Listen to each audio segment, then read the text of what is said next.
all you guys got that in common. From Nate the Snake, General Yohana, yeah. all you other false prophets, you got that in common with that pride. And you're gonna be ashamed when the Most High make it known clearly who his men are. All right? When you start seeing, that's why now y'all trying to do damage control and trying to tiptoe around some of the prophecies of the destruction or whatever. You're trying to sneak it in there. Because what? Now it's evident. Now it's happening. You know, the thing with martial law, everybody knows that, you know, you had the so-called Oregon standoff and all these other government ops leading to martial law. Everybody knows about it now. So now you got to try to sneak in there when years ago you were opposed to it. Yeah, they said that we didn't say that the so-called white man didn't have the chip. He has the chip. But you know what that goes back to? Like Apostle Gabar was reading earlier, said no liars of the truth. So being that you were laughing at it before, now 2 months later or 6 months later or 2-3 years later, you got to do damage control. You got to go back and retract your statement. But you're not going to say you're retracting your statement. What you're doing, you're just cleaning it up and trying to polish it up. And, you know, we're not saying that the white man didn't have the technology when you're the technology of the microchip. But years ago, you were saying that what can somebody please tell me what an RFID chip has to do with buying and selling? It was scoffing and scorning. You were scoffing and scorning, just like you were scoffing and scorning about the concentration camps. Where's the concentration camps? It's 2010. Where the concentration camps at? So now, what are you saying now? You ain't saying nothing now. You're very quiet. You know why? Because that evidence is overwhelming that the concentrations are here, and then the legislation is overwhelming. The NDAA, the Patriot Act, and many other legislation that they passed after the 2011 and 911 thing. You know, and all that legislation was all passed for what? For the purpose of when the hour of martial law comes, they can be justified in throwing your dumb ass in them concentration camps. And none of you are talking shit about the concentration camps or ridiculing that anymore. And now you on a quest to try to clean up. You know that the devil does have the microchip technology, which before you were scoffing at that. You got something now? Goes back to Ezekiel 13:3. Thus saith the Lord Yahweh, by Hashem Yahushai, woe unto the foolish prophets that follow their own spirit and have seen nothing. O Israel, thy prophets are like the foxes in the desert. You know, what's a fox known for? Being what? Slick, sly. And that's what Nate and all these niggas are. They a bunch of slick-ass niggas, man. You know, they'll try to, you know, here it is. They're teaching you about this prosperity. Remember, they said it was okay to have a 501c3 charter, which that's against the scriptures, man. Nowhere in the scriptures can you show that any of the churches, they made a league with the government that was ruling at the time, all right, to allow them to teach and everything and to be exempt, tax exempt, all right? You can't show that. That's not in the scriptures, man. You see, Yahweh Shai said, render unto Caesar what is Caesar's. So they didn't have no 501c3 exemption status going back then. But now you'll have these slick-ass niggas, they'll sit there and try to come and say, oh, well, yeah, America, you know, destruction is coming. They'll try to slip that in there every now and then because they a bunch of foxes, man, like the scriptures say. O Israel, thy prophets are like the foxes in the desert. You know, and that's these niggas, man. Yeah, no, you know what's funny is because, you know, like it's like the elder saying, you know, every once in a while they'll try, you know, to clean up the shit that they've said over the years, you know, because the shit that they've been saying over the years is coming out of their mind, out of their own heart. See, the reason why they got a problem with it, not because it's the truth, but because it's coming from the apostles and elders and men of great millstone. That's where they got a problem with it, you know? And they had a problem with the Cornelius thing going back years ago. So it's the same exact thing. And then they had problems with this situation back with the Israelite foreigners being circumcised. And they had to go to Jerusalem to deal with the issue. You know, and they didn't want to listen to the Peter and them because they didn't want to acknowledge them because they weren't they were considered bums back then, you know? Yeah, a lot of you guys are a bunch of new speak Israelites, man. You'll sit there and try to rewrite history if we, you know, if the Lord was to let you. That's right. You know, like you got Baloo. Now all of a sudden he wants to teach about the mark of the beast and concentration camps. But he mocked it. Baloo was one of the main mockers of the concentration, no, the chip, right? Baloo was straight up. hold on. Me and Elder Menazak over here did a video about 2 years ago where we were putting Baloo on blast. About 2 or 3 years ago, Baloo started turning tide. Because prior to that, like 5 years ago, Baloo was mocking us, man. He had the potato chips, remember? Look, Todd, I got the chips, see? And he was eating the potato chips and shit. But then, a year after that, he started what's the word I'm looking for? He started sliding over. Then he said, look, I'm not saying that. Speaking about there we go. We got him right there. The video of him making mockery of the microchip. Baloo, that's Baloo, right? Yeah, that's him, Queen of the 2/3. Yep, see? He had a potato chip on his hands. And look. How the hell is the Lord dealing with that? But then, as short as a year after that, he made a video saying, look, because all his videos he getting on us. But then he started coming back and saying, well, you know what? I'm not saying that that's not important. The chip, about the microchip, and that's important. It is important. You got to teach that. So he acknowledged that, yeah, the microchip is important, that it is Baloo acknowledges that, or he acknowledged it. So you see what I'm saying? Or like General Tazaria. I'm sorry, Captain Tazaria. He, like you said, Newspeak Israelites. If he could, he would change shit around, and he wasn't even around back in 1 West. He going on what Johanna told him, but this nigga is speaking. That scriptures talk about that, man. The scriptures talk about a fool, man, a young man that speaks out of place and shit like that.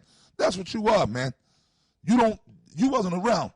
So, you know what? Just out of sheer fear of the Lord, you should not speak on certain things, man, that you don't know. And all the rest of you, man. You New Age GMO baby Israelites, man. All right? Yeah, that's right. Verse 4, O Israel, thy prophets are like the foxes in the desert. Ye have not gone up into the gaps, neither made up the hedge for the house of Israel to stand in the battle in the day of the Lord. Oh, you got something? No. Yeah, because, I mean, you got to see, there's a war going on outside. I don't know if they told you, but the thing is, if you're a prophet, if you're a teacher, if you're an apostle, if you're a leader, if you're somebody that's supposed to be inspired by Yahweh B'Shem Yahushai, you're supposed to listen to what's going on in the scriptures and give the people warning of what's coming so that they can get themselves mentally prepared for what's coming.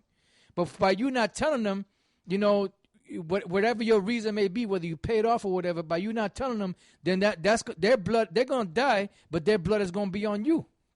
Because you're supposed to get them prepared. You're supposed to tell them about the mark of the beast and don't accept it. And slowly but surely, Nate is sneaking it in there where he's saying that basically that they're not going to take the mark of the beast or the microchip in a roundabout way. He's saying that, he said, well, you're not supposed to put anything inside of you. So slowly but surely, they're trying to hint at that, that they're not going to take the microchip. Playing around with it, man. Just come out straight up and tell the truth, man. That's right. It says, they have seen vanity and lying divination.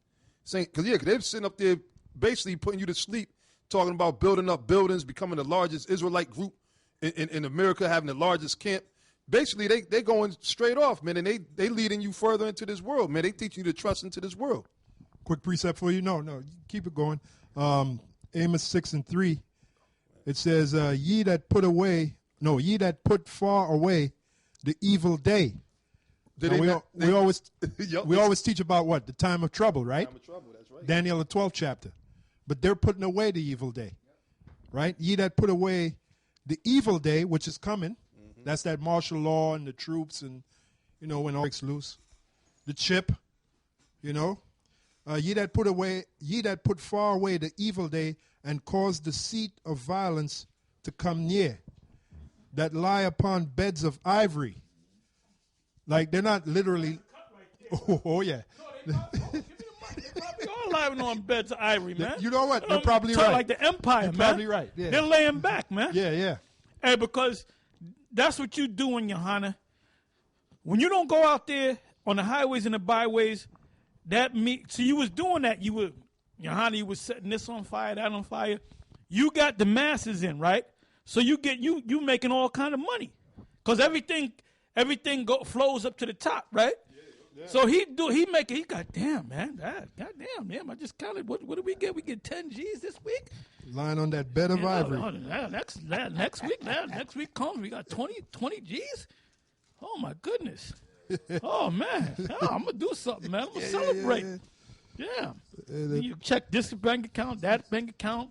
Got a little safe in the back, some goddamn where. Ebony and ivory. You know? And then you got to count, take days out and you count that money, man. See what you got. You realize, goddamn, I got 250 G's. So you know what? You forget about the Most High. Get me Jeshurun, Wax Fat, and Kick, and get me Proverbs 30. You know what I want, Proverbs 30, man.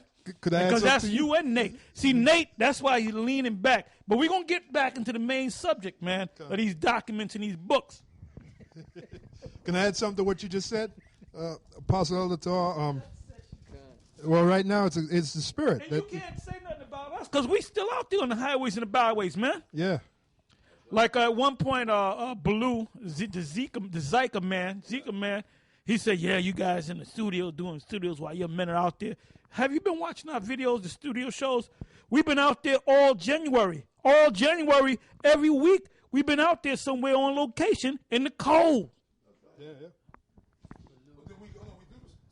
We do the studio show. But what I'm saying, even during the time, the only reason why I didn't go out today, because we ran out. We was thinking of going to someplace else, but maybe next week we'll do it. You know.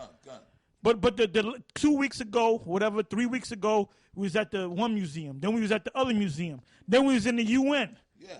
And that was all during the month of January, man. It's cold. It was cold. But the thing is, nigga, the elders, the apostles, we do the studio show, and then we join the men out in the street. So we go out speaking, man. We go out speaking. Okay?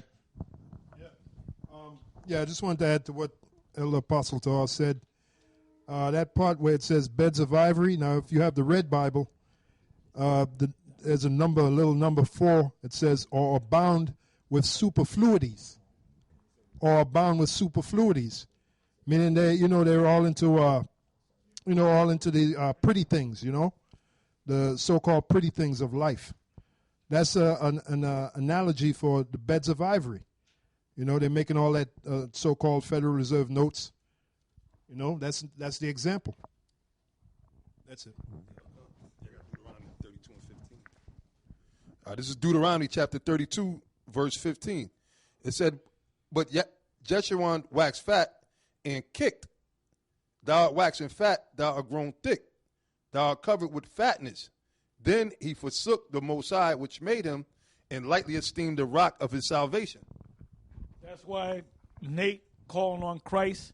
His organization is named after Christ, not Yahweh Shai. He don't go out no more. Him and Kanai saying that Kanai with his bald-headed ass, talking about they telling you to keep the law. You got guys that are shaped up, that are trimmed up, lined up, and then you're talking about the administration, like I said in the beginning of the show. Peter and the top. They had a problem with the Grecian woman at the daily administration, and they didn't say, well, we're going to deal with this business. No, they set up 7 guys full of wisdom and the Holy Spirit to deal with these matters. As for us, we're going to continue to fast and pray and do the work of the Lord, man. So see, the reason why you guys call yourself administrator, you want to be there when the money come in. You want to see the money coming in. You want to divvy it up right there. You don't want to wait. And maybe you don't trust them guys that's under you, man. So that's your excuse why you don't go out there. Well, you got to be a warrior to go out there. So all of a sudden, Kanai, you ain't a warrior no more? You know what I'm saying? Kanai Gabar. Give me a goddamn break, man. How do you say joke in Hebrew? And Nate, you ain't going out. Yahweh Shop, your old ass ain't going out. Lana Doonhead, you ain't going out. The only one is what's Salima's real name? He goes out. He shows his he shows himself up with that varsity jacket. So but we still going out. Johanna, you haven't been out in the last 4 years, man. Okay. You got the number 1 sucker, Tazariak, man. was Tazariak made a statement at Saw Nigga's studio that the fake camp, when somebody called in about GMS and out in New Jersey, he said, yo, you mean the fake camp? I want to know what makes us fake. Okay? What's the thing that makes us fake? And the Most High going to deal with you, Tazariak, because you, first of all, you're a young man. Get me that too. You're a young man. And that pride is getting to you, man. You probably thinking, damn, I'm real, man. Yohana ain't going out no more. I think I'm the guy.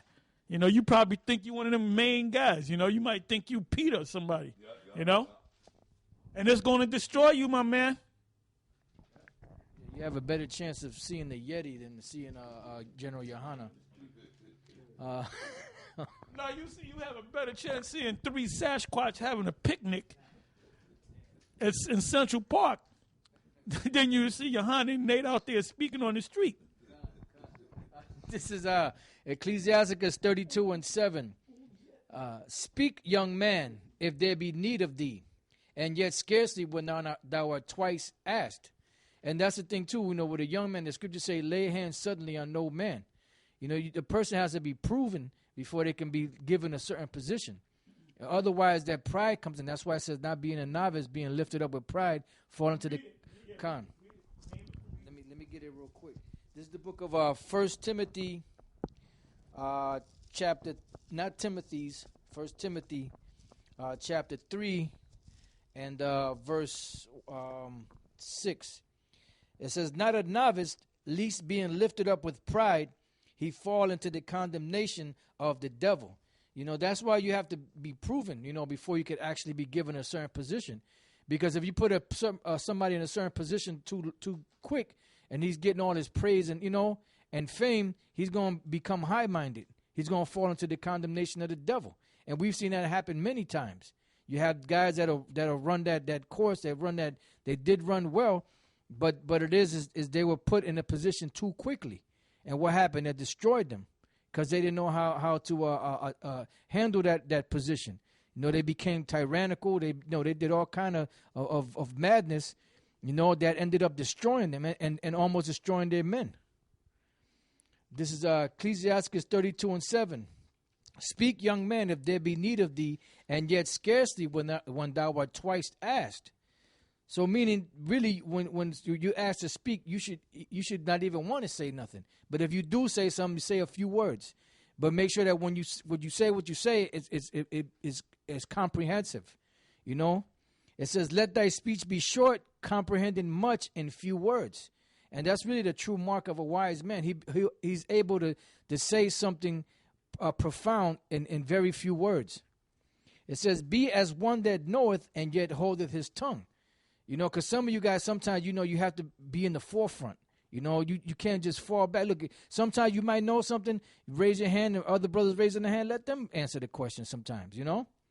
It says, be as one that knoweth and yet holdeth his tongue. If thou be among great men, make not thyself equal with them. And when ancient men are in place, use not many words. And we know guys like that. We've had guys in GMS like that are no longer in GMS for that same reason. That's one particular guy I'm thinking about.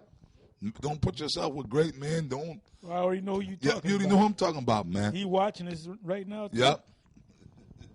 Don't know what to do with himself. Not just one guy, but a bunch of guys. Yeah. And another thing, this guy did the thing on Nate, the cop, being a cop, and that's wicked, which we've been saying that for years, and you just now getting around to it for some reason. I'm talking about Tazariak, and then you equated Nate with having the mark of the beast because he's a cop. Well, wait a minute. You have to have the mark of the beast because you under the 501c3. And then you said the GMS guy, you were thinking about me, you know, but you said GMS, I believe. And you said you need to shut up with that stuff about the mark of the beast being the chip. Well, you defied the men of the Most High, okay?